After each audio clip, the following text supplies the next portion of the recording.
Good morning, everyone. We're delighted to welcome all of you today to consider the nomination of Shailen Bhatt to serve as Administrator of the Federal Highway Administration.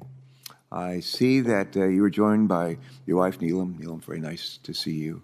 And your daughters, Savi and Nandini.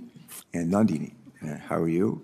And by Neelam, by your parents. It's not every day that the in-laws show up to say a good word for the nominee. That is especially noteworthy. We thank you all for your willingness to share Shailen with us today, and if confirmed, as the Administrator of the Federal Highway Administration. And we're also pleased to welcome here in a few minutes Senator John Hickenlooper, former Governor of Colorado, who's going to be introducing our nominee shortly. But we thank you all for joining us on this beautiful sunny day. I also want to thank Deputy Administrator Stephanie Pollack for her leadership at the Federal Highway Administration over the past year and a half, and particularly for her work to implement the Bipartisan Infrastructure Law, much of which was authored in this committee, which Senator Capito and I are privileged to lead. Let me begin today by offering a few words about our especially well-qualified nominee. I've had the pleasure of knowing Shailen since 2011, more than a decade, when he assumed the role of Secretary of the Delaware Department of Transportation. As Secretary of DelDOT, Shailen helped the department integrate performance management measures to improve accountability. He also embraced innovative practices to improve services and helped to reduce the agency's debt. As a Delawarean, I'm deeply grateful for Shailen's 4 years of service, during which he and the DelDOT team that he led delivered critical transportation projects from one end of the first state to the other. As chairman of this committee, I'm delighted he's again willing to serve our country, this time in the role of Administrator of the Federal Highway Administration. Shailen is no stranger to this committee. He has been called to testify twice previously for hearings, once when the committee was considering innovative transportation mobility, and a second time to testify on security threats to our physical infrastructure.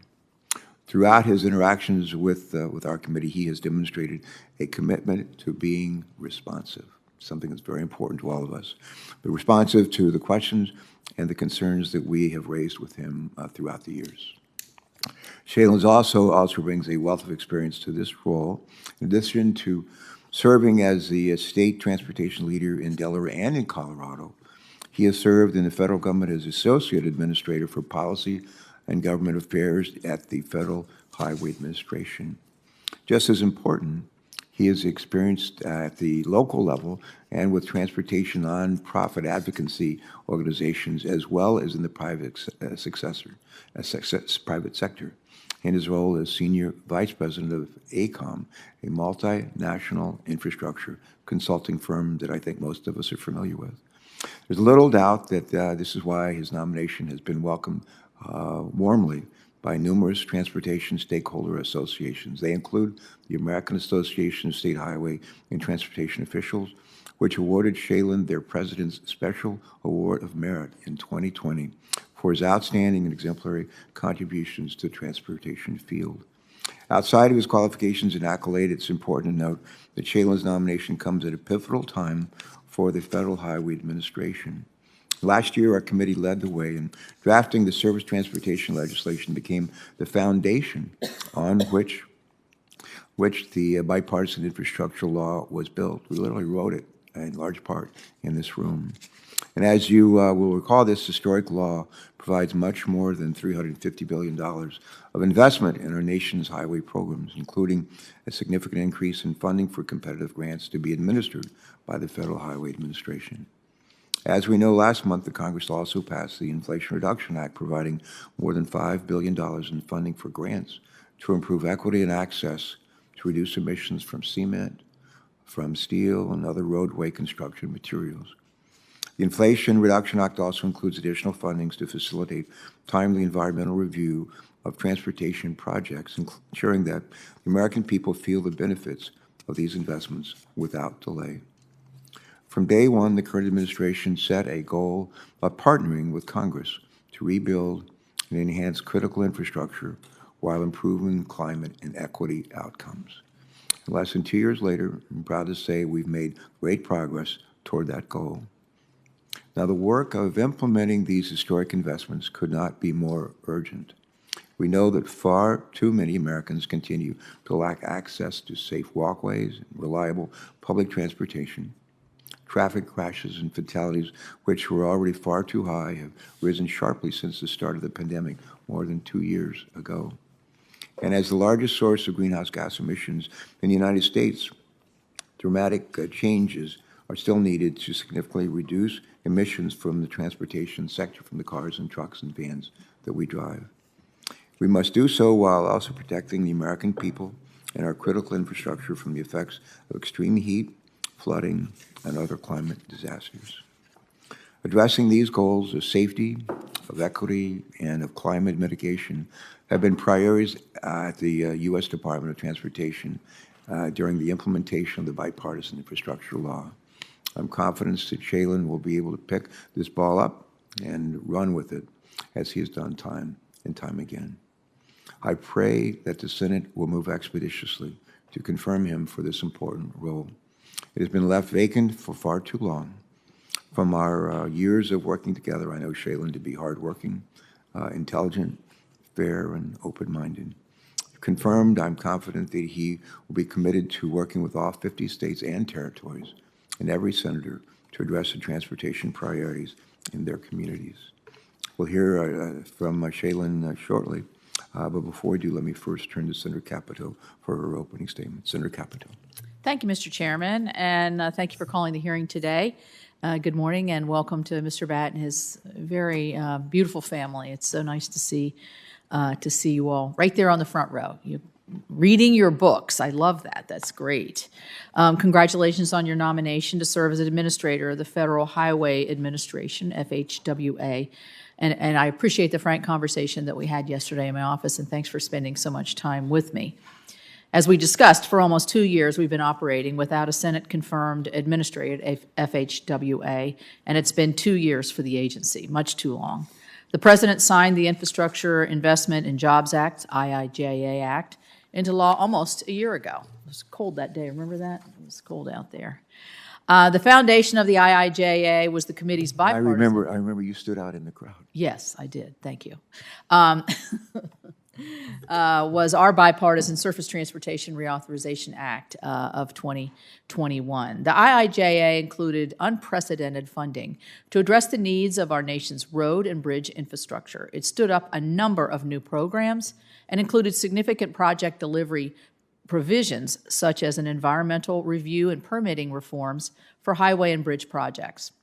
This legislation proved that Congress can come together on pressing issues facing our nation, and we know that we can find bipartisan solutions that deliver results for the American people.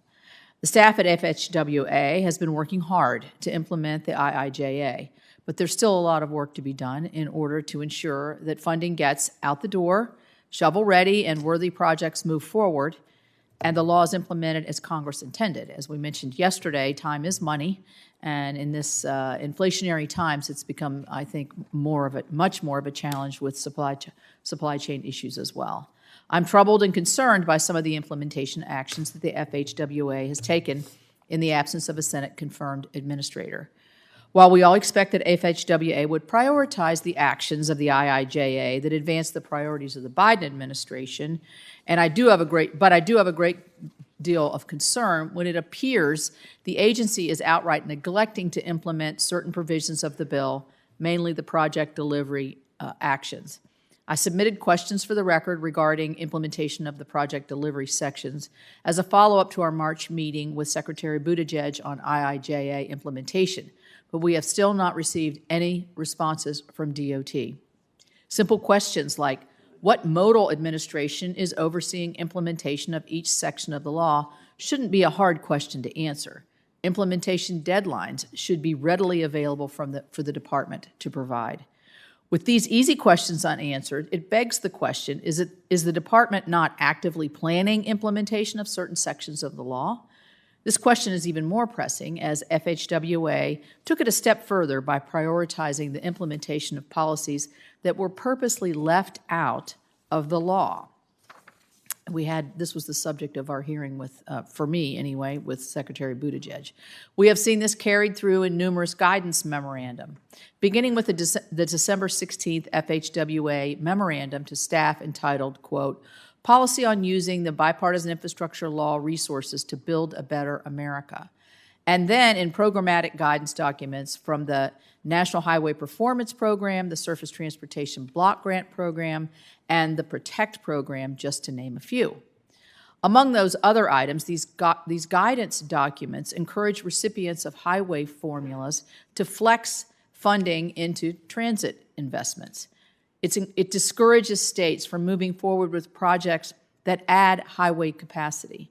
It imposes a one-size-fits-all approach by discouraging transferring program funds to where they're needed most, which was a flexibility that was intentionally built into the law to ensure that the state's unique needs can be met. You know, as a former state administrator in 2 different states, state flexibility is crucial to ensure that our transportation network can successfully meet the needs of all of our constituents. I invite you and anyone from the department, and we talked about this, to travel to my home state so that you can fully understand that these policies are not going to solve our some policies are not going to solve the transportation problems that we have in the state of and in the mountains of West Virginia. While I have been told repeatedly that these are just guidance documents, my frustration is building when I consider the time that limited staff at the department and FHWA are devoting to such documents instead of implementing the law in its entirety. In July, the West Virginia Department of Transportation received a letter encouraging them not to transfer from one program to another, 3 months after the agency had approved the transfer. So let me reiterate the last part. The transfer had already occurred under an approval 3 months before, and then they were notified 3 months afterwards that to be discouraged, that behaviors to be discouraged.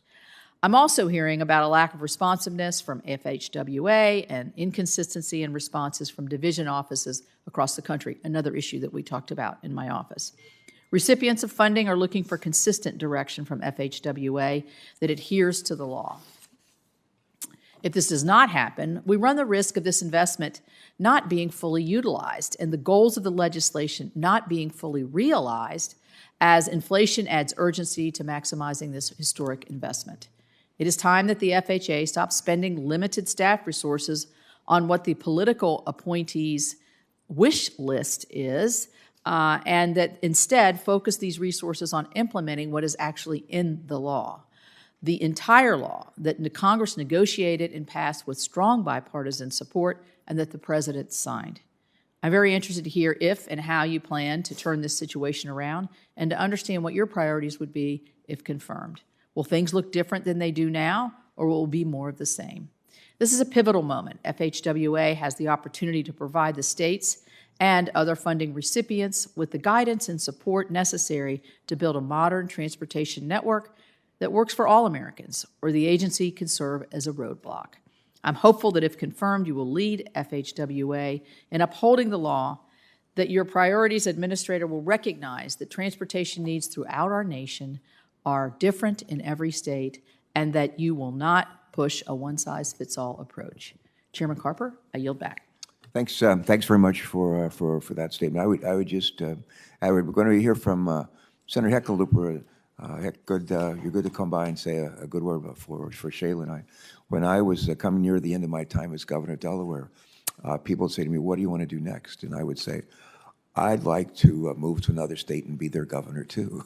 And the people say, "Well, what state would that be?" And I'd always say West Virginia. So because you have a chair and a ranking member here who care a lot about West Virginia. So I know you'll keep that in mind as you assume these responsibilities, should you be fortunate enough to be confirmed. But we appreciate very much, Senator Governor Hickenlooper, for you being here and saying some words on behalf of Shailen. And please share with us the good, the bad, and the ugly at this time, please. Thanks. There's only good. There's no bad. There's no ugly. I'm delighted to be here to talk to you. Chair Carper, Ranking Member Capito, members of the committee. Thank you for allowing me a moment to introduce Shailen Bhatt, who's been nominated to serve as Administrator of the Federal Highway Administration. When I was just entering my second term as governor, I had an opening. My Director of Transportation left, and my staff went through a process, got the final 3 candidates, and one of them was from Delaware, Shailen Bhatt. And Jack Markell, the governor of Delaware, is one of my favorite governors, one of my close friends, and that's with a Would heavy you say heart. he's one of your 2 all-time favorite governors? Of Delaware? Exactly. Thank you. I heard he was the second best governor in the history of Delaware.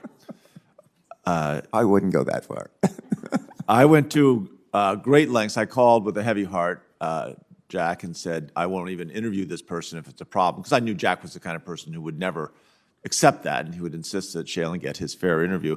But the first thing that Jack said was, he says, I have 22 other senior staff members in cabinet and senior staff, and you could pick any one of them, just don't pick Shailen Bhatt.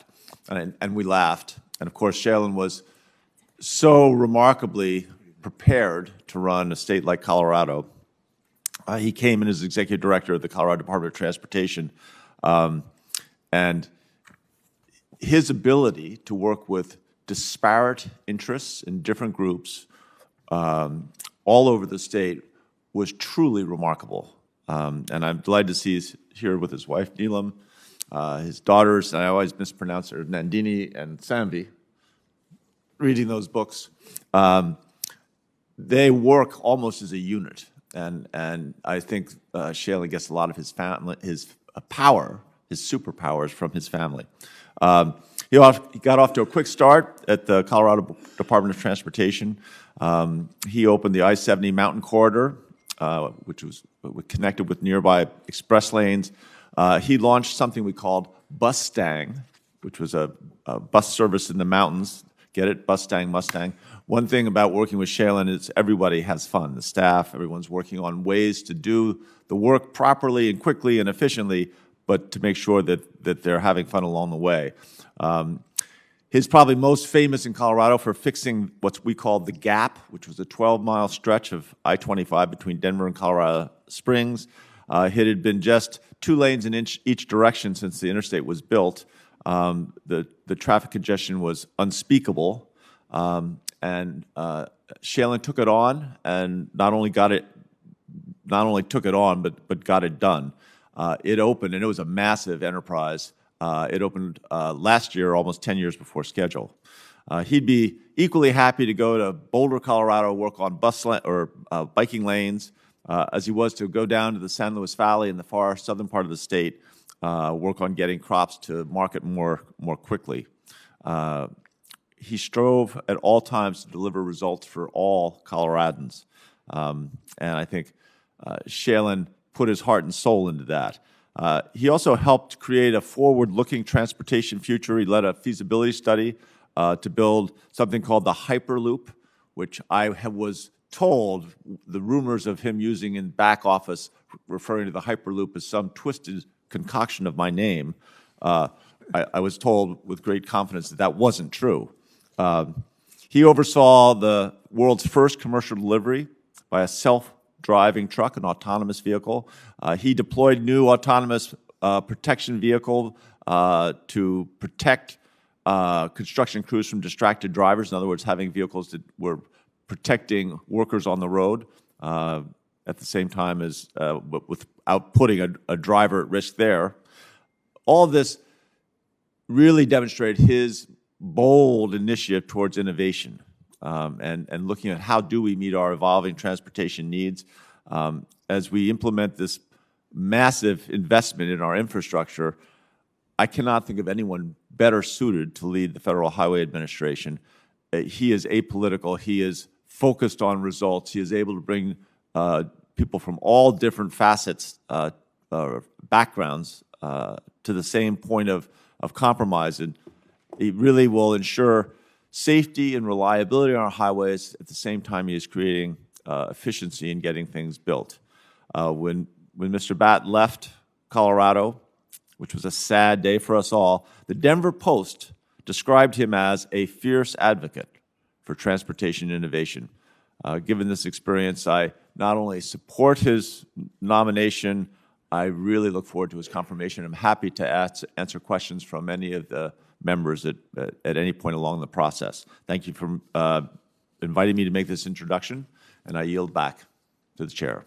Senator Hickenlooper, thank you very much. That was a wonderful statement. And I know I watched the faces of the family behind you, and I know they deeply appreciate it as well. I know you got a lot of other things going on this morning. You're welcome to stay for as long as you can. And we'll have other questions off the record if we just reach out to you and say from time to time during the confirmation process. That would be much appreciated. But it's great of you to come this morning, and thank you. Thank you. And with that, pleased to welcome Mr. Bhatt to the table where he sat before. And we want to thank you again for joining us today. And you are now recognized for your opening remarks. Please proceed. Thank you so much. Chairman Carper, Ranking Member Capito, and members of the committee, thank you for the opportunity to appear before you today as you consider my nomination to be Administrator of the Federal Highway Administration. I am honored and humbled by President Biden and Secretary Buttigieg for the opportunity to serve in this position. Thanks to their leadership and the tremendous work, passion, and commitment of this committee, this is an incredibly consequential time for FHWA. If confirmed, I look forward to working with you to deliver the promise of the Bipartisan Infrastructure Law to the American people. With me today are my daughters Sanvi and Nandini. They are missing school, but we hope today is educational. I would also like to thank my wife Neelam for her tireless sacrifices. Without them, I would not have had the career that I have had. I would also like to thank my in-laws who are here today and my mom and family who are watching. Thank you also to Senator Hickenlooper for the kind introduction and for being such a great boss. Before I speak about my qualifications, I want to convey the enormous respect I have for the leadership and staff of the FHWA. During my previous tenure there, as well as my time as a state DOT leader, I have always been impressed by the commitment, dedication, and passion of these public servants. I know that staff is working tirelessly to implement and deliver on the Bipartisan Infrastructure Law. I give you my commitment that, if confirmed, I will work hard to match the quality and spirit of this team. There are many challenges we face as a nation with our transportation system. The National Highway Traffic Safety Administration projected that an estimated 42,915 people died in traffic crashes in 2021, a 10.5% increase from the previous year. We must deploy every tool to immediately reverse this trend. We must also restore economic strength. The interstate system that helped America emerge triumphant in the last century requires investment and innovation so we keep our competitive advantage for the 21st century. We must ensure equity in transportation because we are stronger as a nation when we remove barriers so that everyone can share in the prosperity. And we must address the challenges of the climate crisis so that we do not put at further risk the trillions of dollars that have been invested in our transportation network. In addition to being an appointee at FHWA, I've had the great privilege to serve as a leader with 3 state DOTs across the country. I first served as a deputy executive director with the Kentucky Transportation Cabinet. I learned firsthand how critical transportation investments were to every one of the 120 counties in the Commonwealth. Whether it was a $200,000 sidewalk to help students get to a new school in a rural county, or $2.5 billion to build new bridges over the Ohio River in Louisville, I will never forget the impact of these projects. I also served as the secretary of the Delaware Department of Transportation, where I got to work closely with the senior senator from Delaware. I watched in awe as he would show up to projects around the state in his well-worn minivan. Chairman Carper, thank you for your kindness, hard work, and leadership for Delaware and the nation. In Delaware, we worked with our federal partners to achieve many goals. We added capacity to our interstate and installed electric charging stations on I-95 and US 13. We went from 31st to 4th in bicycle-friendly states. We deployed technology in transit to get people to the beaches. We then used those same tools to evacuate and aid surrounding states when we were struck by Hurricane Irene and Superstorm Sandy. Finally, I also served under Governor Hickenlooper as the Colorado DOT Executive Director. Colorado had a different set of transportation challenges. Like many Western states, we had a transportation system that was struggling with an influx of people and freight. Again, we used an all-of-the-above approach. We added capacity, but also linked those projects with transit and cycling investments. We created Bustang to provide intercity bus service. We partnered with Utah and Nevada to plan a regional EV corridor so that EVs could get across the region. We used technology to deploy the first self-driving work zone vehicle to protect vulnerable road workers. And we reconnected a neighborhood cut apart by the construction of the interstate interstate by putting a 4-acre park over the new roadway.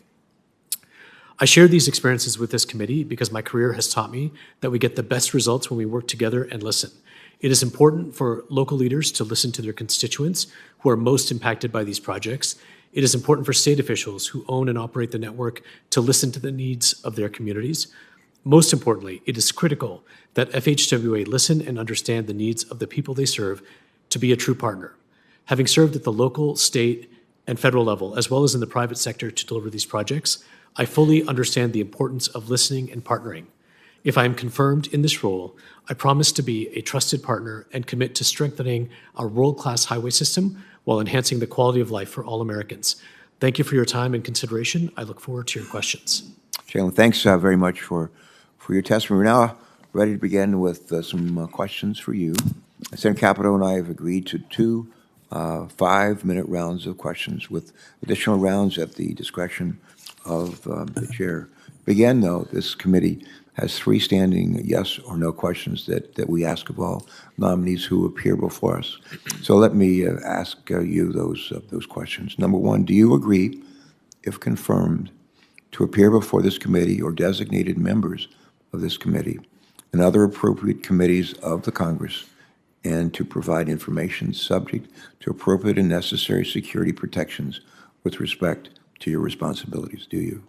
I do.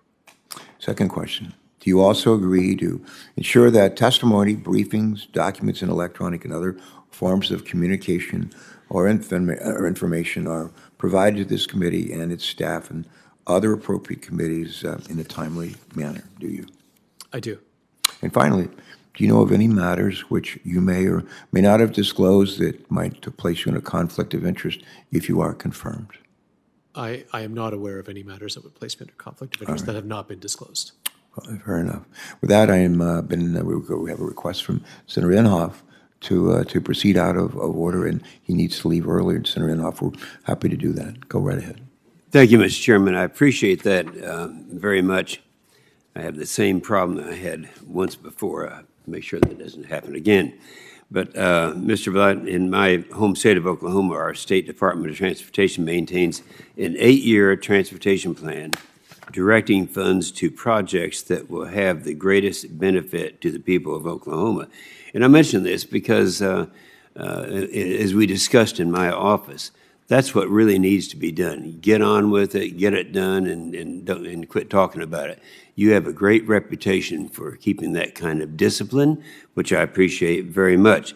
Now, due to the great work of our people in Oklahoma, Oklahoma has climbed from, and listen to this, from 49th to 5th in the nation in highway bridge infrastructure condition rankings, with less than 1% of all highway bridges considered to be structurally deficient.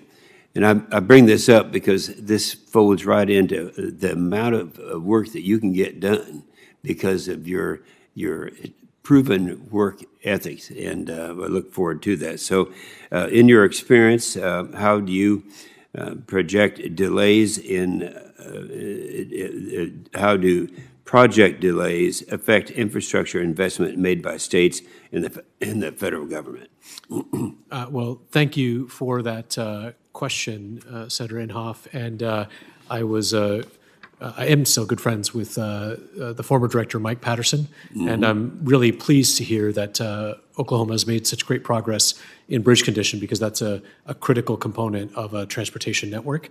In terms of project delays, I think that whenever you have a project that is delayed, as the ranking member mentioned, the costs tend to go up, because that's just the way, the longer things go, the more that they cost. I always start with safety as our number 1 priority. And I believe that, hopefully every time we're doing a new project, we're increasing safety. And so anytime we have a project that is delayed, we are continuing in an unsafe condition up until we can get that project delivered as quickly as possible. So in my time as a DOT leader, I've tried to always push as quickly as possible to get projects completed. And if confirmed, I will bring that same mindset to the Federal Highway Administration. Good, and I have no doubt about that, because, concern the Department of Transportation may not award or may unfairly limit future grant funding to eligible projects simply because those projects do not meet the administration's overarching policy goals. So, Mr. Bhatt, what would be your vision of how the Department of Transportation would judge projects that add capacity to future grant programs? And thank you for that question as well, Senator Inhofe. I think you started with by talking about the plan that Oklahomans have come up with for their transportation system, and that is a product of input of local officials, state officials, and to me that represents the will of the people of Oklahoma for the transportation system. And the priorities that they have. The priorities that right. they would put forward. And so I believe that in terms of capacity projects, if there are capacity projects that states are going to bring forward, in my term, in time as a DOT director, I've added capacity in every state that I've worked in, and we will, if confirmed, judge those projects according to the law. I'm sure you will.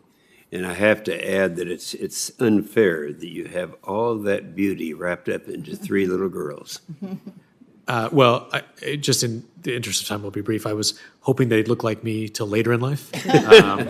All right. They don't. Thank you, Mr. Chairman.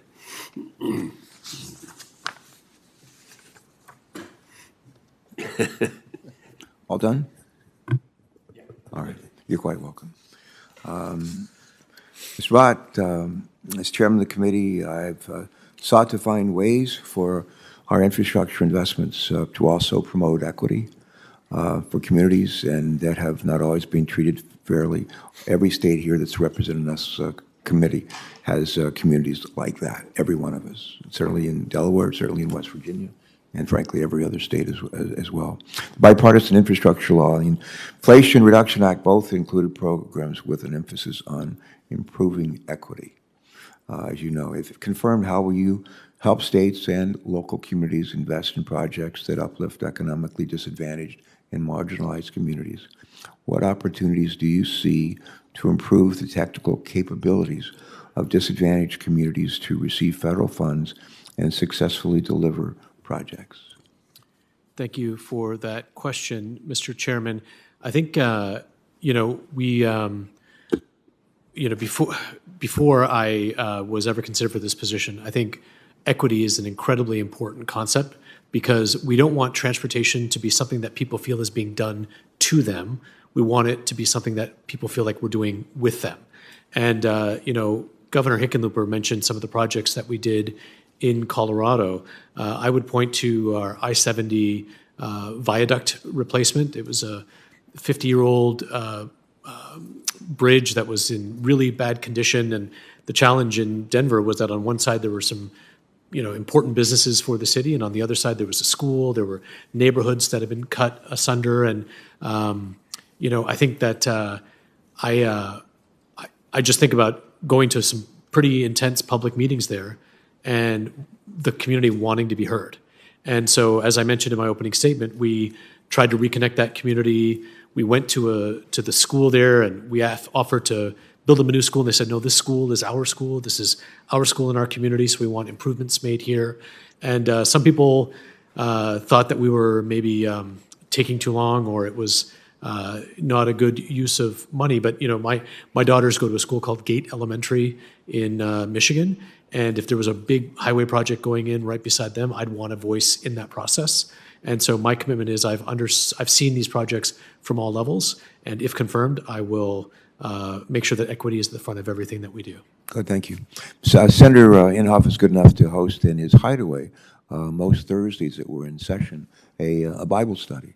It includes Democrats and Republicans. It's probably hard. Most folks would never imagine that we would gather and read the scripture together, pray together, share stuff together, but we do. And one of the things that we always come back to in those meetings is the golden rule.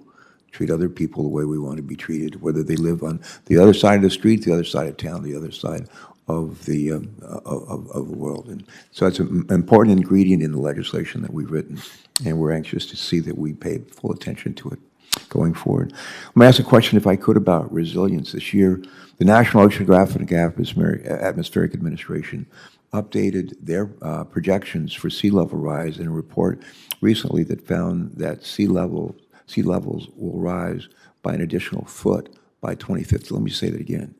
Sea levels will rise by an additional foot by 2050. This is NOAA, the National Oceanic and Atmospheric Administration's most recent projections. They also found that disruptive and damaging floods will occur 10 times as frequently, given what we've seen in places like Kentucky, where my sister lives and where you used to live and played an important role.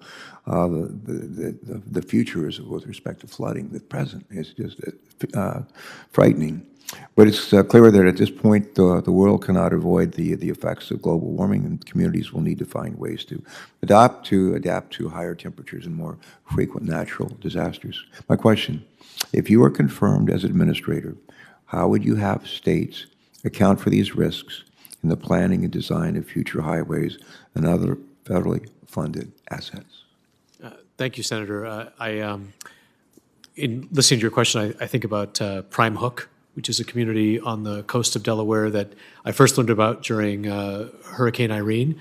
But then I found out that their access to their community floods even during a high tide now, because the water has been continuing to rise. And I look at all of the climate challenges that are affecting, whether it's tornadoes in Kentucky, fires in Colorado, drought.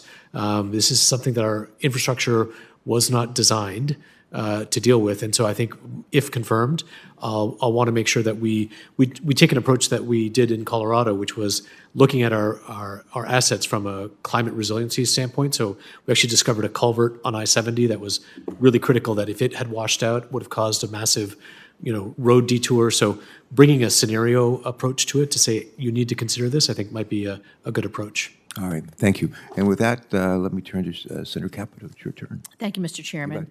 As you and I talked about, and I mentioned in my opening statement, I'm concerned about the ongoing IIJ implementation. And so it began with the December 16th memorandum that was put out that really, I think, brought a lot of confusion, but also some concern that the flexibilities that each state has enjoyed to be able to make the determinations, whether it's equity or climate or capacity, those states have been able to make those decisions. It's also important to note that included in the memo was direct language from the bills that came out of the House, which the chairman and I did in our negotiations was not included in our bill.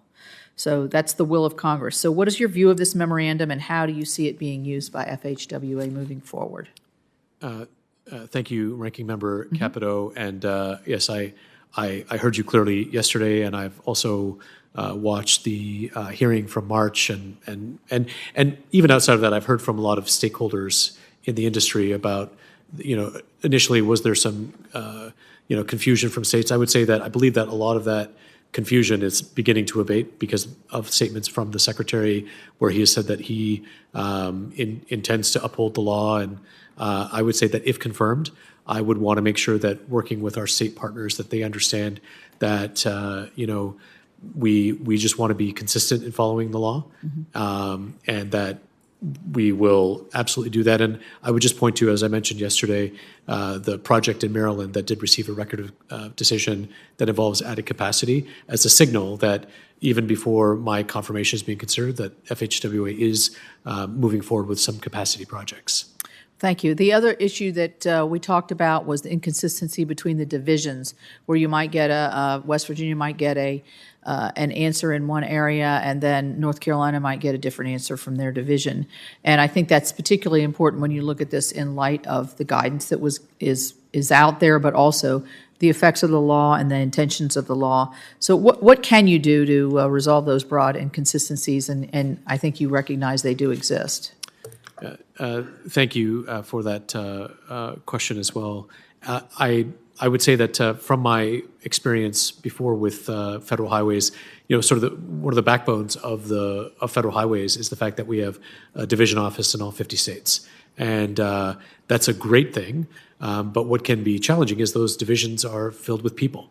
And people can hear or read one thing and maybe interpret a little bit differently, and then that creates some of the inconsistency potentially.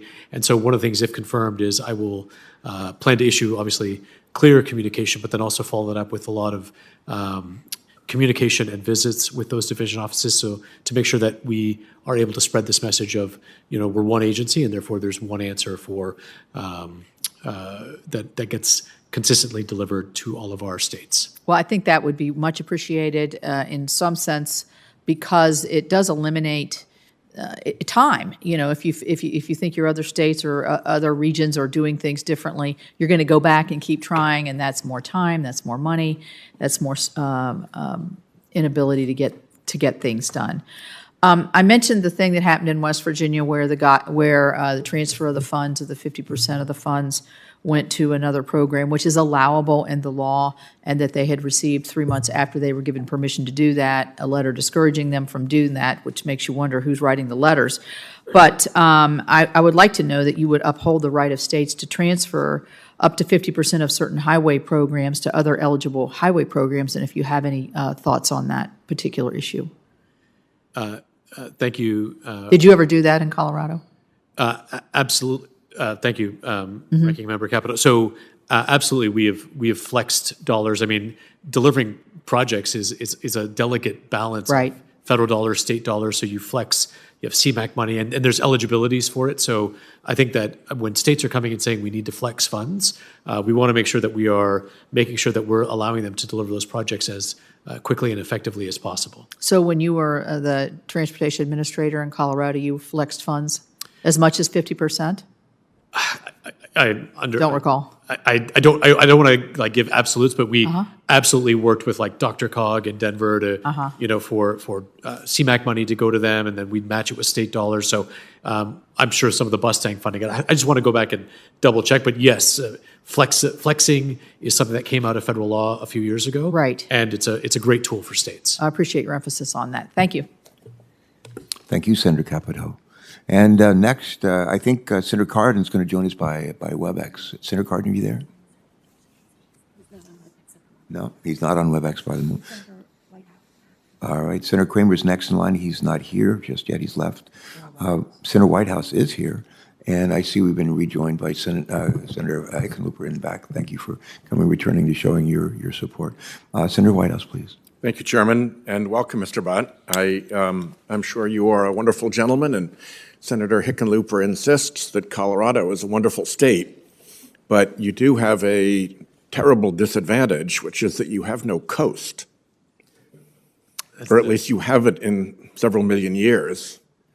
And I'm from Rhode Island, which is a coastal state, and I don't know how well you know Rhode Island, but we have areas like Bristol, which are now part of our state, that will soon become islands due to sea level rise based on the existing projections by our Coastal Resources Management Council and by NOAA. There's a part of Warwick called Warwick Neck that is going to become Warwick Neck Island. The town of Warren, Rhode Island, is working very hard on a plan to deal with the loss of some of its major business areas along the coast and moving uphill to a different road as its central business area. It's a very deliberate and well thought through plan. If you're trying to get away from Warren and Bristol in a flood, you get onto Route 114, which takes you through Barrington, but Route 114 is a huge flood risk itself. So an evacuation route from a flood that is itself flooded is not a very good situation. We already have fire and rescue equipment having to be positioned on Warwick Neck so that when it floods temporarily in big storms, those people are not separated from the emergency services that they may need. So these coastal problems that we face as we look at sea level rise, which are slow and deliberate and to some degree inevitable, but are accelerated by storms and storm surge and huge prodigious rains that pour down, and it creates a real risk for us. So you will be implementing the Resilience Act that we called Protect, that I fought very hard for in the bill. The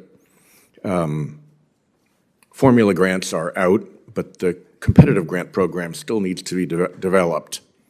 And I need your assurance that as you develop the competitive grant program, the particular and urgent needs of coastal communities that are at risk of losing vital transportation access are put at the very forefront of the department's concerns. Thank you, Senator.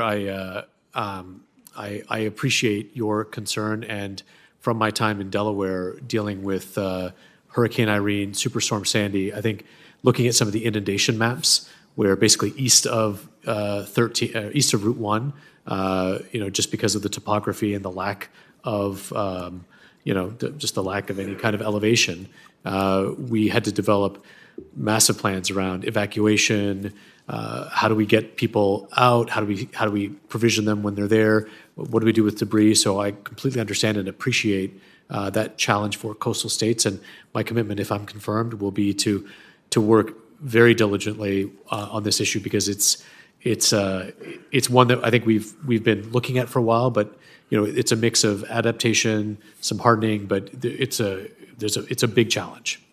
And an important piece of this is the planning that small, particularly coastal communities, have to do. If you're New York City, you can take care of yourself. If you're Boston, you can take care of yourself. If you're Charlestown, Rhode Island, it can be pretty difficult to figure out what's going to happen.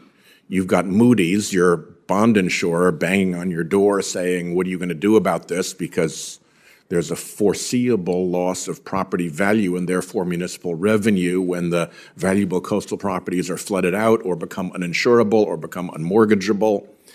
And to have the resources, if you're a small coastal community, to figure out what you need to do and get the studies right is really vital, and not every coastal community has that capacity. So I hope that you'll pay a particular attention to small coastal communities seeking planning assistance in dealing with this risk. Absolutely, Senator. And I had mentioned Prime Hook is a classic example. We have a causeway that connected them, and it was already flooding during high tides. And so I just remember them talking about their school bus, how their school bus couldn't get back in, not even during a hurricane, just like just a high tide. The other thing I want to work with you on is low carbon transportation materials. We both have a law in place and a bipartisan law that's been reintroduced by myself and Senator Collins, and it's to give composites and other types of materials a fair chance. I mean, I love iron and steel, but if you can do just as well with composites and it lasts longer, support to pay the upfront difference could be very helpful. But it's also important that the highway standards allow for those alternatives, because if the only standards that an engineer can go to the book and find are iron and steel standards, you've just put a huge obstacle in front of these alternatives. So I hope we can work our way through that as well. And I've gone beyond my time, so I'll just leave it there. Thank you. Good. Thank you for going beyond your time and wrapping it at that point. Those are good points. Good points. We've been joined by Senator Kramer. It's great to see you. And KC, you're on. Take it away. Thank you, Mr. Chairman. Thank you for your willingness to take on the task and for our discussion the other day. I want to follow up a little bit on the same line of questioning that Senator Moore Capital brought up, and I want to speak specifically to a different rulemaking process, and that is the greenhouse gas emissions performance measure notice of proposed new rulemaking, and how I believe that directly contradicts the bipartisan bill as well, the infrastructure bill. I come from, as you know, a rural state, North Dakota. We have a lot more miles of highway than we have people, but we're rather proud of the fact that we grow a lot of, and take very seriously that we grow a lot of commodities, food commodities, to feed a hungry world. That big world that's hungry is far from North Dakota. We grow a lot of energy for a growing national economy and a global economy. We used to do a lot more of it, but we'd like to do it again. And so this vast system of highways that we manage is very important, and it's very, very rural. And I'm going to focus on rural for a minute. And I think that the regulations that come out of the Federal Highway Administration need to reflect that. That not every place is New York, not every place has a coast, but the coast has fierce advocates, and the mountains have fierce advocates, and so do the prairies of the Midwest. And so I think everybody's just a little bit different, and I think the rules have to reflect that. But in the proposed rule that I'm talking about, the greenhouse gas emissions reduction rule, it indicates that DOTs, one of the things it indicates is DOTs can replace cars and trucks with a transit system. Well, we don't have the type of population densities in North Dakota that's even plausible or possible, much less should be part of any rule. I think getting back to flexibility is really, really critical. And I want to highlight that we reached a consensus in this country, and we agreed that there's a need to streamline regulatory review. And the one agency decision rule that we've talked about already was part of the bill. We codified that in the bill. Now, we discussed other things that didn't become part of the bill. And one of my frustrations as we're having a debate in the Senate right now over permitting reform is that it seems that the bureaucracy requires, and I think coming from states like you have, and by the way, the fact that Senator Hickenlooper vouches for you is good, but the fact that former Governor Hickenlooper vouches for you is even better, okay? And he's like all these former governors, that are in the Senate. We have lots of them. They bring a level of common sense that's not as common as it ought to be around here. But anyway, that said, I even lost my train of thought there for a minute. But that said, I guess I just would like to get your input on sort of that overriding issue. And what I worry about with the bureaucracy is that when we come up with permitting reforms and we try to legislate them, what I've noticed is that unless we tell the bureaucracy exactly what they are required to do, and furthermore tell them exactly what they're prohibited from doing, they'll do whatever they want to do. So please help me be reassured that you're going to advocate for states and for states' rights. Well, thank you, Senator. And as I mentioned, you don't have a coast, but Devil's Lake is a place I've visited a couple of times. I think that you touched on a few things in our meeting and in that question, and all I can say is I understand that for in Colorado, as an example, the transportation solutions that made sense in the Denver metro area were not what we were discussing out in the Eastern Plains or in other more rural parts of the state. And my commitment is that I think the best solutions are the ones that are brought forth from the states and make sense in that it's not a one size fits all. It's what that local decision makes sense. And on the permitting side, I think as I had spoken to earlier, I think it is just so critical from a safety perspective, from a cost effectiveness, that we get these projects delivered on time and on budget, and that would be my commitment. Well, and I appreciate it, as Senator Hickenlooper's quoting of the Denver Post, that you're a fierce advocate for innovation is hopeful, because I do believe that there are innovations that can allow us to do more quicker, efficiently, without compromising the integrity of our, of our care for the environment and the tax dollars. So with that, I look forward to the second round. Thank you. Thank you. Thank you. Thank you very, very much, Senator Creamer. We're joined by Senator Markey. He'll be succeeded under the lineup. It looks like succeeded by Senator Loomis, and then by Senator Boseman, and then by Senator Sullivan. All right, Senator Markey, welcome. Thank you, Mr. Chairman, very much. Mr. Bhatt, the Cape Cod Bridges are a crucial artery connecting 250,000 residents of Cape Cod to the rest of Massachusetts. They are the only route to and from Cape Cod for cars, so they are essential for emergency evacuation. The two bridges are nearly 90 years old, structurally deficient, in desperate need of replacement, Fortunately, the Bipartisan Infrastructure Law included billions of dollars for this exact type of project, including the $12.5 billion bridge investment program run by the Federal Highway Administration. Mr. Bhatt, do you agree that the bridge investment program is designed to fund critical projects like the Cape Cod Bridges, and will you commit to working with me on that project?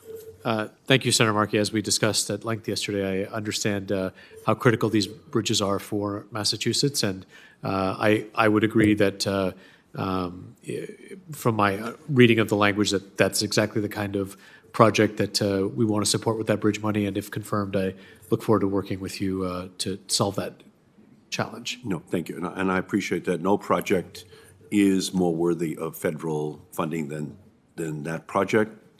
The federal government built those bridges.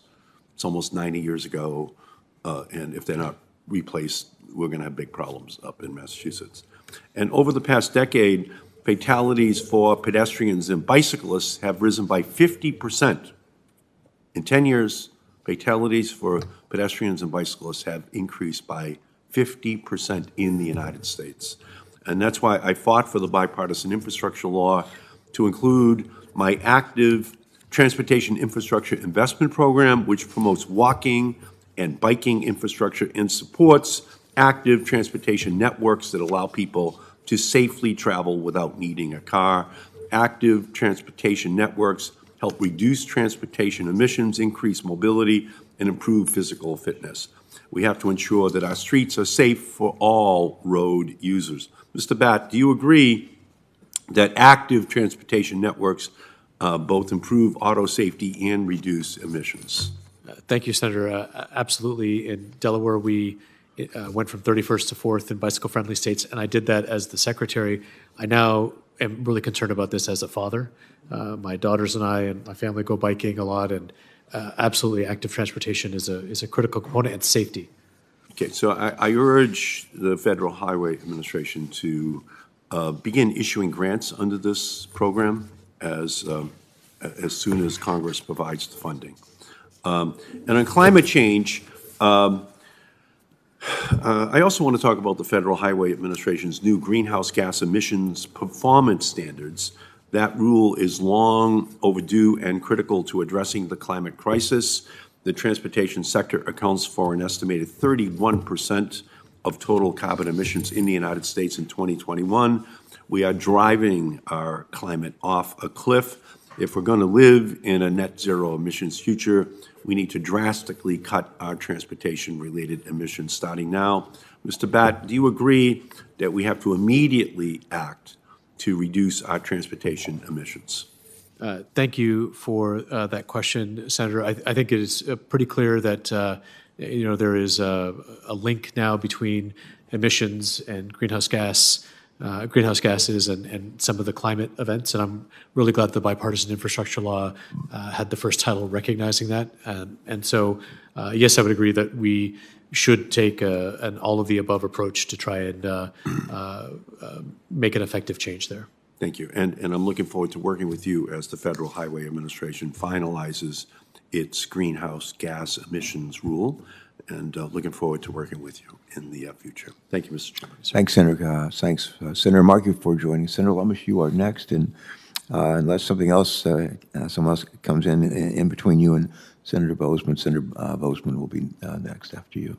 Senator Lummis, welcome. Thanks for joining. Thanks, Mr. Chairman. The great diversity of this nation is just going to be displayed between Senator Markey's questions and mine, because in my state, there are only 9 communities where the population is higher than the elevation. Okay? Think about that. Where the population of the town is higher than the elevation of the town. The point being, Wyoming has extremely high elevations and extremely small populations, and EVs don't function as well at altitude. You can't go as far on a charge. So it's very challenging for states like Wyoming to reduce greenhouse gases through its automotive sector on our highways. You've been on Interstate 80. You know it's a commercial truck transportation corridor of real significance, linking the nation between east and west. So I really understand why coastal states, states with small geography and massive populations, want this addressed. But in my state, I'm concerned that this rule might be an electric vehicle mandate, which Congress explicitly excluded during debates on the infrastructure bill, or that it will, Federal Highway Administration will focus on this to the exclusion of congressional intent to recognize this massive diversity in our country. So can you help me know how you're going to balance between the understandable desires that Senator Markey just articulated and the concerns I have in a much different state?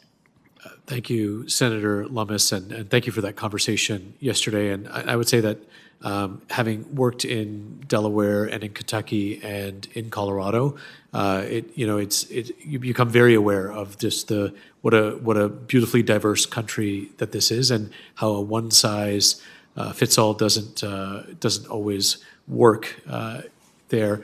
I would say that when Governor Hickenlooper, we were working as the cabinet, they were trying to get us to buy alternative fuel vehicles for all the state agencies, and as the DOT, we had a lot, and we did that to the extent. But as I mentioned yesterday, performance of those vehicles in the mountains at altitude, in the cold, if you're pushing snow, you want to make sure that you have the right vehicle for that context. And so my commitment, and I also want to be clear that this is a rulemaking, it's still open in public comment period, so we'll take all of those comments in before anything were to come out. But I just want to make sure that we're making common sense decisions that, and that's what I would commit to if I am confirmed. Well, thank you. Electric vehicles and the mileage they can travel between charges is tested on flat ground, 70 degrees, and there is no such place in Wyoming. So there's no way to get the same kind of mileage out of a charge in a state like Wyoming that you can in the areas where those vehicles are tested. So thank you so much. My next question, and thank you, Senator Markey, for your testimony as well. I recognize the differences between our two states. No, and I thank you. I think you have represented, Denver's called the Mile High City, is it not? Yes, it is, sir. So you probably have a lot of experience in high elevations and electric vehicles, so we'd look forward to your expertise. Thank you. And he does indeed, and I drive frequently between Denver and Cheyenne. Cheyenne is substantially higher than Denver. This could go on for a while. I'll switch to the highway cost allocation study. I had a legislation with another member of this committee that would ensure future Congresses had better data by requiring Federal Highway Administration to conduct a highway cost allocation study before the current authorization expires. Can you provide an update on that study? Thank you, Senator, for that question. I'd be happy to more accurately do it through QFR if that would be acceptable. Absolutely. Okay. Yeah, thank you. We talked a little about truck parking. I want to bring that up again. As I mentioned, the truck traffic on Interstate 80 through Wyoming is phenomenal. You'll drive for miles and see no passenger vehicles. It's just truck after truck after truck. It is truly a ribbon of highway uniting east and west for commercial trucking purposes.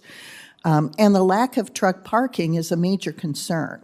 So I want to get your thoughts on that issue, and I want your commitment. You'll work with me to help solve that problem if you're confirmed. Absolutely, Senator Lummis. just throughout my time in transportation, the critical importance of freight and making sure that when we talk about safety, making sure that those trucks have a place to spend their rest time is absolutely critical. And I absolutely commit, if confirmed, to working with you on this important issue. We have been informed that with a looming railroad strike, it would take almost 500,000 trucks to replace the freight that is transported by rail. And so that sort of illustrates how important some of our intermodal opportunities are in this country. I understand that there's an updated Jason's Law report that remains unavailable to the public. This report outlines the lack of available parking for truckers nationwide. Will you commit to an expeditious release of that report if you are confirmed? Senator Lummis, I would commit to an expeditious release to the extent that I would have purview, if confirmed, within federal highways. Thank you. And I have a couple other questions. We sort of touched on them yesterday about wildlife crossing pilot programs and about NEVI You want to ask those implementation. for the record, or would you like to be recorded? We're going to have a second round if you'd like. Oh, great. I'll probably just stay for the second round then. Thank you. Thank you, sure. Senator Cardin has returned. And to your point on the importance of freight rail, moving by rail, you can move 1 ton of freight from Washington, D.C. to Boston on 1 gallon of diesel fuel. 1 gallon. Yeah, there you go. So that sort of underlies the importance to your point. All right, Senator Cardin's rejoined us. Senator Cardin, thanks for coming back. Well, thank you, Mr. Chairman, and let me thank our nominee for your previous public service and your willingness to serve in this critically important position. I also want to thank your family because it is a shared sacrifice. So we appreciate you being shared for public service. Very impressive background. And I just first want to compliment you on your testimony, the balance between dealing with keeping our communities safe in the transportation programs and making sure that we can move people around our country, the concerns about local communities. I appreciate your commitment in regards to what you did in Delaware for cyclists. All these are important priorities, and I thank you for that. Senator Kramer mentioned the importance of state input in these decisions, and I agree with that. But I want to talk about local governments, our county governments, our municipal governments. One of the major changes in the transportation, in the bipartisan infrastructure package, was a significant increased capacity on the transportation alternative programs, 10% of the formula funding. And those programs' success depends upon the ability of local governments to have the ability to direct how those priorities are set, because it's meant for the local communities to enhance communities, particularly those that have traditionally not had the same degree of attention. So I appreciate you and I had a chance to talk as to how you can help us understand if there's a need for change in law, let us know, but how you can administer this program with the intent of Congress to allow local communities to be able to get access to these funds to improve the ability of safety, of livability, those issues. Well, thank you, Senator, and I appreciate our conversation the other day. I think that having run an MPO, having run a state DOT, and having worked at the federal level, I'm just so aware of the immediacy of these transportation impacts on local communities and how local communities have the most relevant information. And even taking the federal side out of it, I think in states I've worked in, WMAPCO in Wilmington and in northern Delaware and Dr. Cog, these planning organizations working in coordination, when there's a good relationship there, I think we can get some good outcomes. But I understand as well that the intent of the law is for there to be some more local control around these decisions and funding, and we'll work hard to make sure that we are able to achieve those goals if I'm confirmed. And quite frankly, it's worked in the past. We've had states that have really, I think, stepped up and have carried this out appropriately. On the other hand, there's great need locally, and some of these municipalities or county governments are relatively small in the political structure of a state. So if there's a need for a modification of the authorizing statute, we would appreciate if you would keep us informed as you try to carry out our intent. Absolutely, Senator, if confirmed. And the second part I want to talk about is the Reconnecting Communities. There was and I want to thank Senator Carper for his leadership on that. In Baltimore, we have the famous Franklin-Mulberry Corridor, which was a highway to nowhere that divided inner-city communities. That was a real harm to the community. Our intent is to now be able to use transportation funds to help deal with communities that have been adversely impacted by transportation programs. So the infrastructure bill made a specific effort in that regard. Can you just share with us how your position can help us in making sure that part of the infrastructure bill is carried out? Thank you, Senator. And I think if confirmed, I would bring that understanding of having gone to some very intense public meetings and hearing from folks how directly impacted they have been by the infrastructure and decisions that we made in the past. And so I would bring that experience to have empathy and to listen and to be a good partner.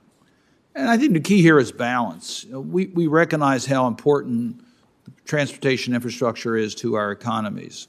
We have major needs in the state of Maryland. I went over some of them with you on highways and on bridges that are going to take major investments, and we're going to need the federal government to help us in that regard. But we also have communities that have been left behind in the past, and what we want to see is how we can administer these programs to deal with both. So I think balance here is going to be critically important. Thank you, Mr. Chairman. Thanks for those questions. Thanks very much, Ben, for your leadership as our subcommittee chair, relevant subcommittee chair, and on a lot of the issues we're talking about here today. Thank you, Senator Bozeman. Thank you for your patience, and you are now recognized. Thank you, Mr. Chairman, very, very much, and thank you for being here, Mr. Bhatt. We had a good conversation the other day that I think was really very, very helpful. Recently, I've had the opportunity to work with Senator Rosen and Blumenthal about a bill called the Drone Infrastructure Inspection Act, Grant Act. And what we're trying to do there is get drones more involved in the sense of all the wonderful things that they can do. One of the reasons that I'm championing the legislation is because the Arkansas Department of Transportation has really embraced the use to augment human inspectors and spot flaws. We had a situation with the shutdown of the bridge separating Arkansas and Tennessee. And really through that, we learned a great deal about different ways to inspect and become much more efficient. So I guess really what I'd like to know is your feelings about using that kind of technology. Also, the idea of instead of just arbitrarily putting 2 inches of asphalt on a road, having the drones overfly, using the software where maybe one section just needs an inch, another one needs 2.5 inches, and you've got a much level surface that is going to hold up a lot longer. All of those things that you know much more about than I do. Well, thank you, Senator Bozeman. I really enjoyed our conversation on that technology piece, and I would say having been in a bucket truck and looked under those bridges with some of our DOT forces out in the field, someone who doesn't deal well with heights, I would appreciate the drone inspection, but it's just a more efficient use if you get the same safety outcome and using ground penetrating radar. And I'd say my private sector experience with AECOM, our CEO, Troy Rudd, talks a lot about technology and this intersection of transportation and technology and deploying new opportunities. So if confirmed, really excited to work with you on that. Very good. I want to emphasize again, Senator Lummis brought it up about the truck parking.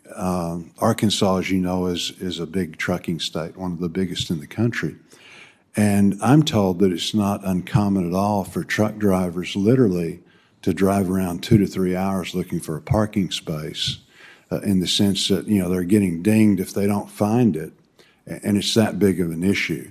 We talk about climate, how important that is.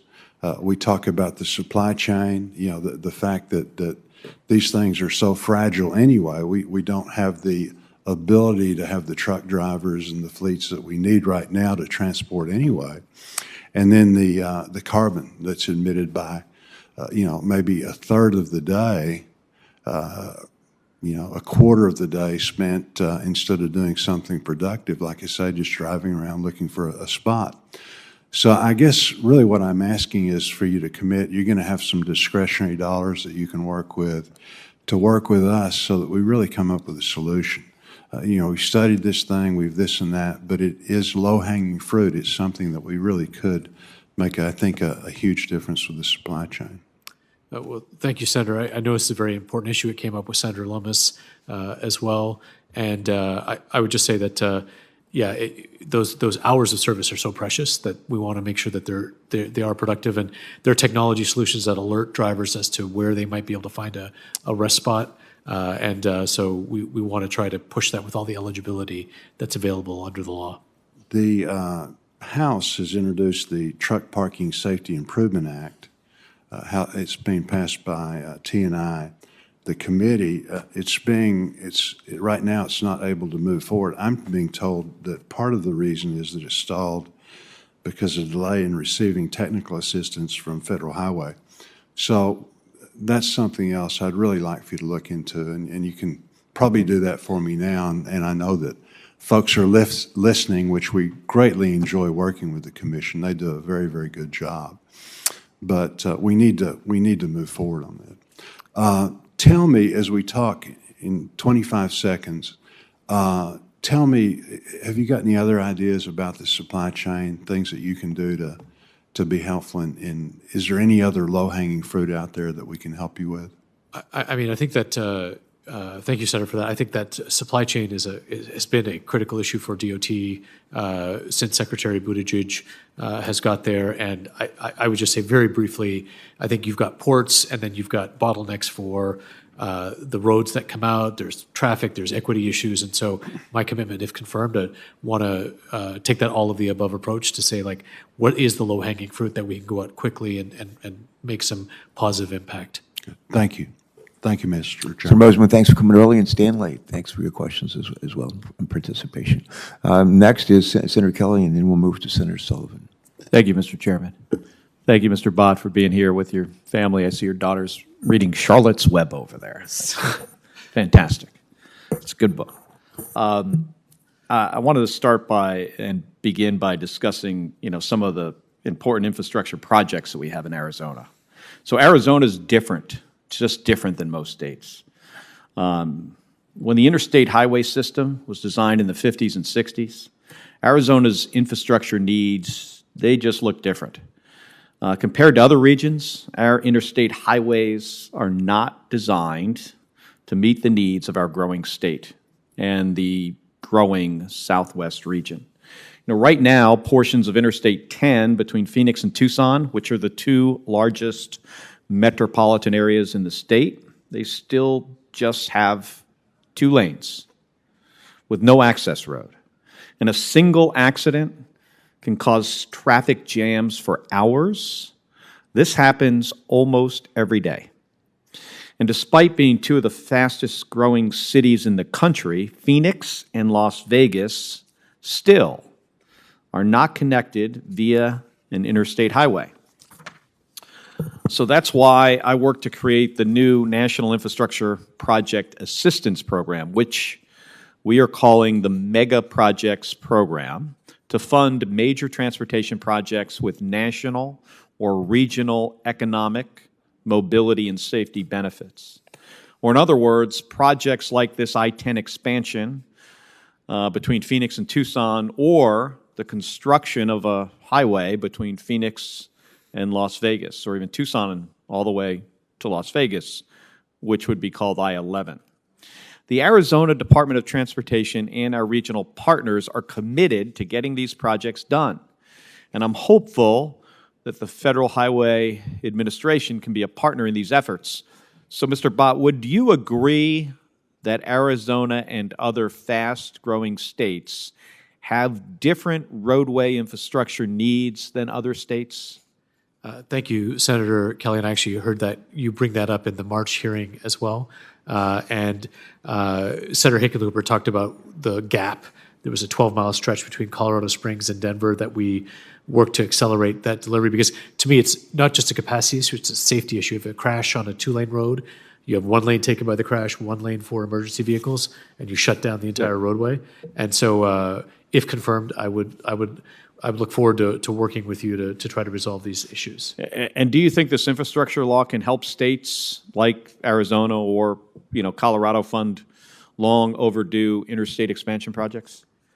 Thank you, Senator. I would say it would be my great hope that if that is what the people of Arizona wish to pursue, that we would be a good partner to help them deliver.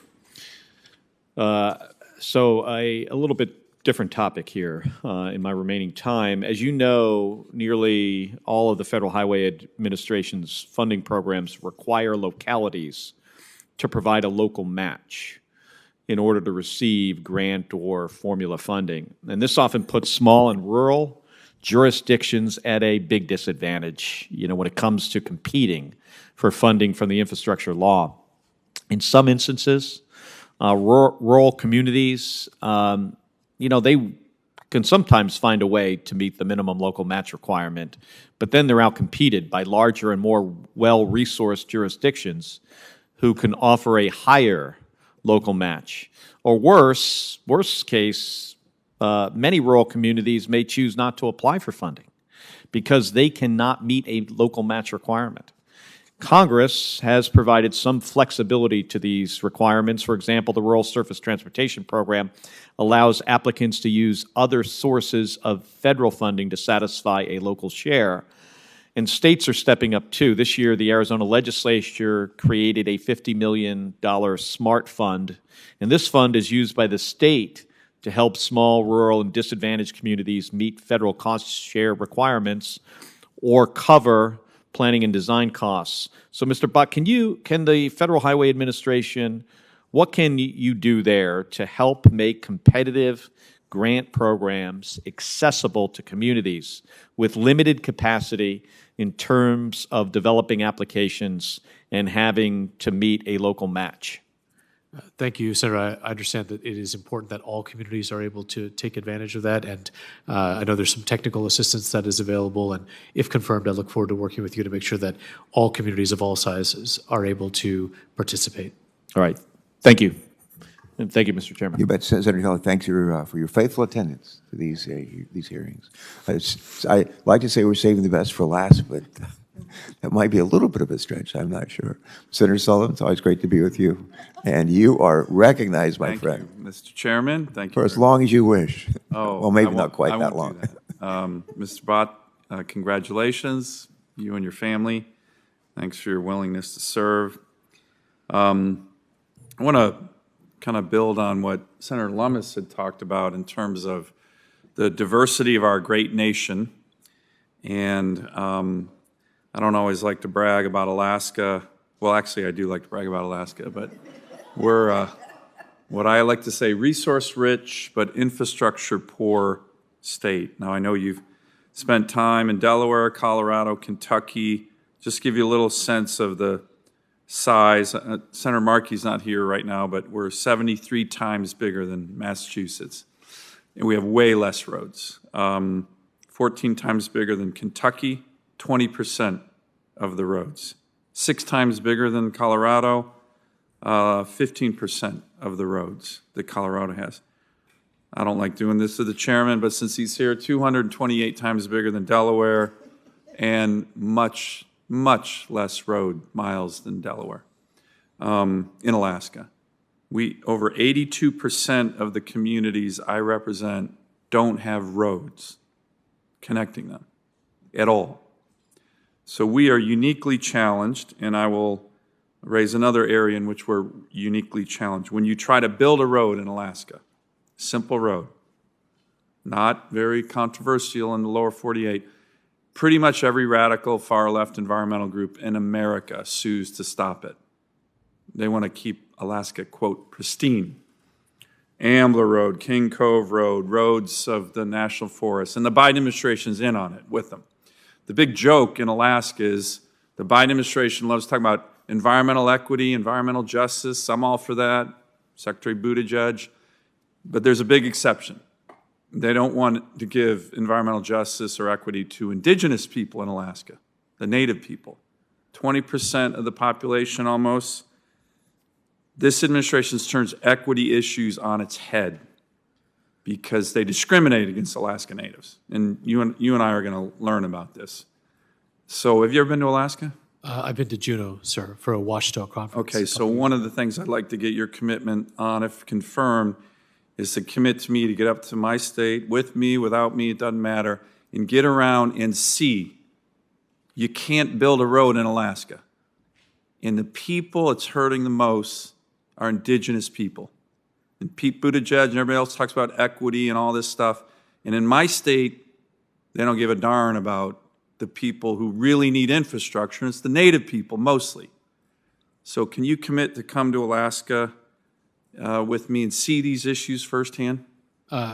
Absolutely, sir. If confirmed, I will. As you can tell from my voice, I think you're very well qualified. This is just a gigantic frustration of mine. And it's remarkable how people get away with it. They partner with the radical enviros and shut down the ability to build infrastructure, some of the poorest communities in America. And nobody talks about it. The New York Times, Washington Post, they'll never write a story about this, but it's happening. Let me, related to this, there's our Alaska DOT, and when we meet next week, I'd like to go in a little bit more detail on this. There's an MOU, it's the MOU that FHWA is looking at revising on the ability to take away NEPA authorities on a highway project upon a civil rights or environmental justice accusation. Are you familiar with that? I'm not familiar with the specific case you're talking about. Are you talking about the assignment of NEPA authority to states? Correct. So I'm familiar. But there's a with new MOU that says the feds can take that away if there's a civil rights or environmental justice accusation. Very broad language that they're looking at. I appreciate for next week when we meet, if you can get up to speed on that. Like I said, my state DOT is very concerned about that. Again, just because we feel that there's already racial discrimination going on in my state with regard to this administration as it relates to indigenous people and their ability to get roads and access. So, but I'd like to have the opportunity to discuss that with you. Finally, I know you've already heard about the acting administrator, Pollack, and a lot of our concerns about the December 21st memo. We did a lot of the work on the infrastructure bill in this committee. I voted for the infrastructure bill in part because it had good permitting reform provisions. And then you have this administrator who puts out a memo and she's adding and kind of taking away all the things that we did in the Congress, and a lot of it was compromise with regard to the infrastructure bill, particularly as it relates to highways. Can I just get your commitment, if confirmed, that you will implement the policies and funding priorities that we put into law, right? The ability of an administrator to just say, hey, you know what, I really like certain issues, so I'm going to make these a priority, and you know, whatever the Congress did, I'm not going to really pay much attention to that. Can you commit to me, if confirmed, that A, you're not going to do that, like acting administrator Pollack did, but B, that you're going to be faithful to the statutory provisions that your office will have on the implementation of this very important infrastructure bill, which we all worked hard together on to get compromise language on, but that's what you have to abide by, not your own, interests in your own personal desires. You understand the question I'm asking? It's a really important one. I do, Senator Sullivan, and I hear the passion in your voice and how important this issue is to you, both for the infrastructure in Alaska and on the the regulatory or interpretation issues. And I would just commit that if confirmed, I will follow the law. And I've heard on this issue from several folks, and that would be my commitment to follow the law if confirmed. Great. Thank you, Mr. Chairman. I look forward to meeting with you next week, Mr. Bhatt, and look forward to getting you up to Alaska and seeing where our country really needs infrastructure. And my goodness, it's hard to build in my state. We need your help on it. Thank you. Thank you, sir. Yeah, I read while Senator Sullivan is still in the hearing. One of the best family trips my family ever took was to Alaska when our sons were just a little bit older than the Bhatt girls, and we went to, among other places, Denali, the Great One, and we still talk about what a wonderful trip that was. So maybe you can find a way to combine business and pleasure. I was going to mention you can bring the family too, right? I mean, that'll be this is but sometimes I ask nominees to come like in February where it's 45 below zero in Fairbanks. And by the way, that's another reason the EV issue. You know, if it's 50 below, not sure how much the batteries are going to work on these EV trucks in my state, but that's a whole nother topic. So welcome the whole family. Thank you. Thank you, Senator Capito's offered to go ahead and kick off the second round, and then to go vote. We expect the vote to start almost any minute.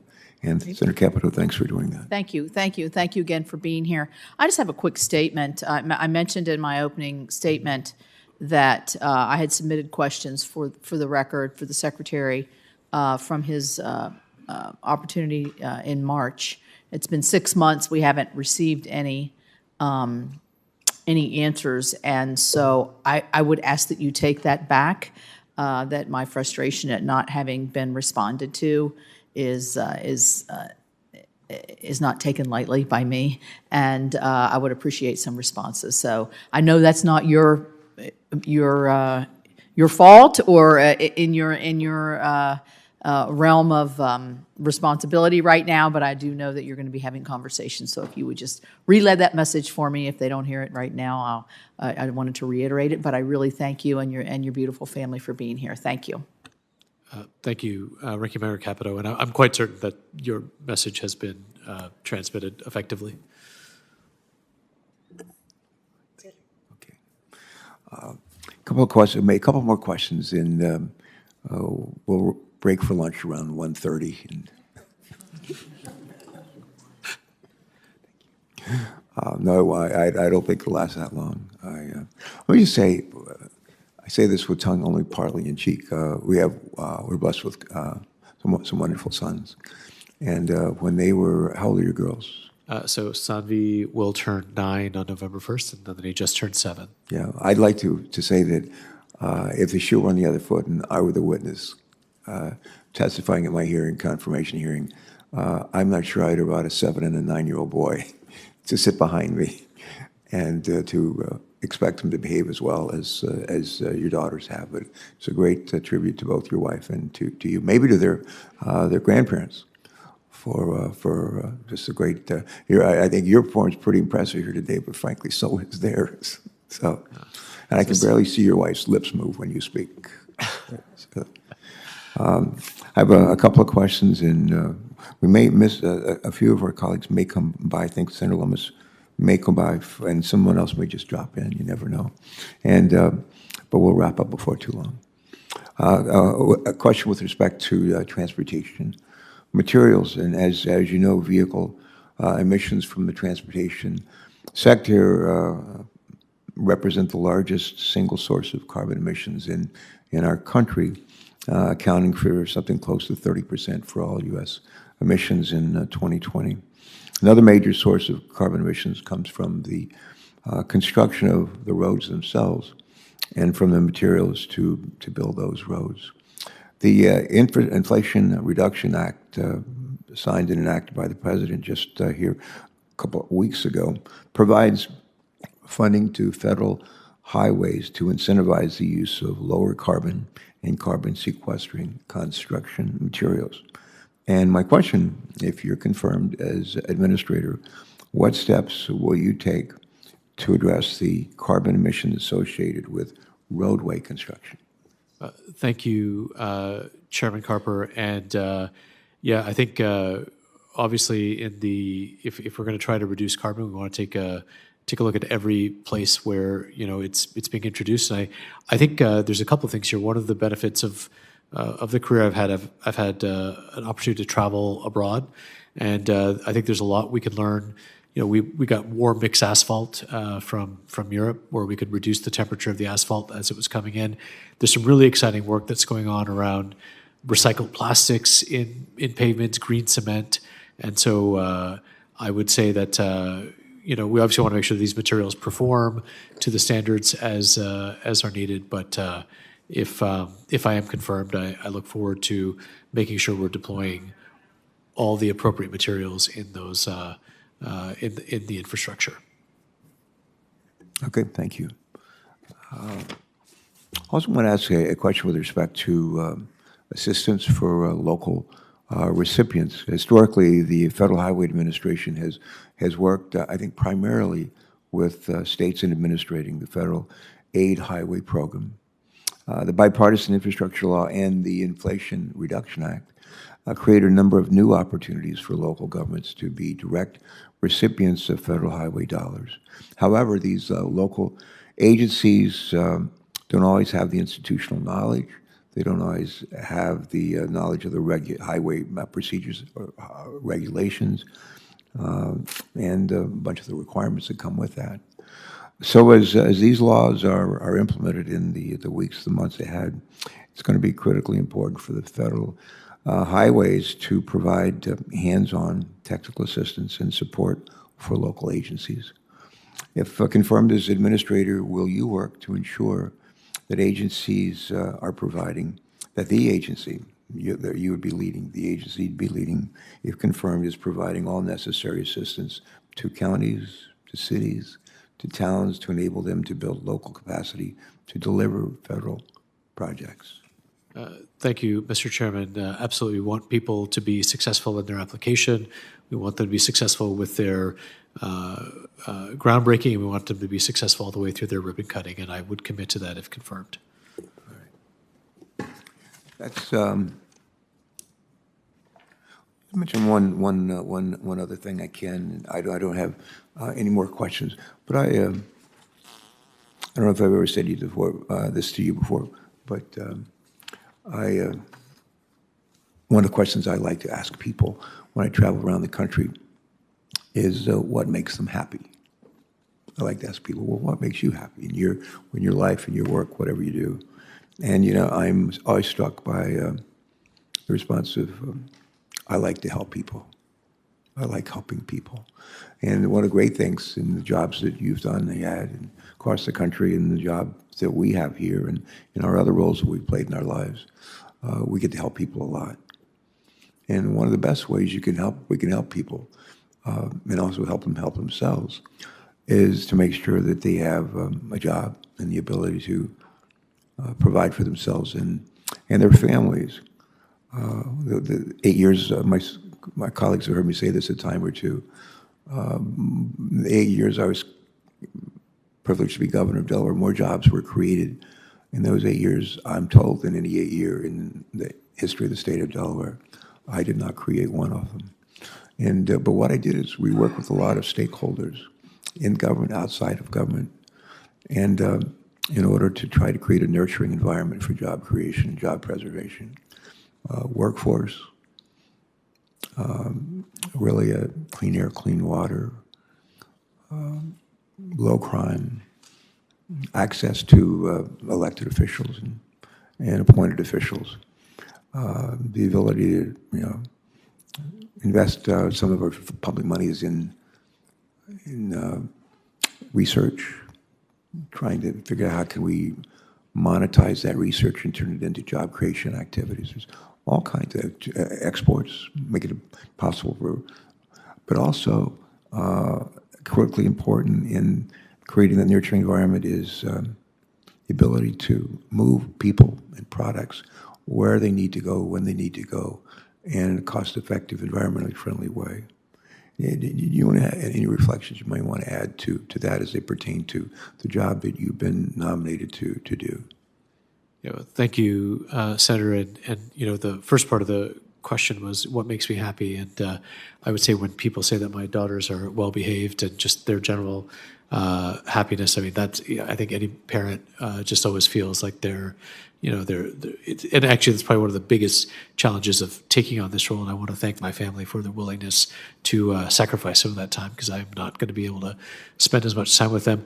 I would say this. I remember, in Delaware, somebody telling me we can fix your transportation budget if you just cut the transit spending, because we can spend a lot of that money on roads, and then going to meeting with people who were dependent on that transit service to get to a job, to get to medical facilities and stuff, and realizing that, a lot of us who make decisions in transportation are blessed to have access to means and cars and, and other things, and recognizing that for people in this country, mobility is freedom.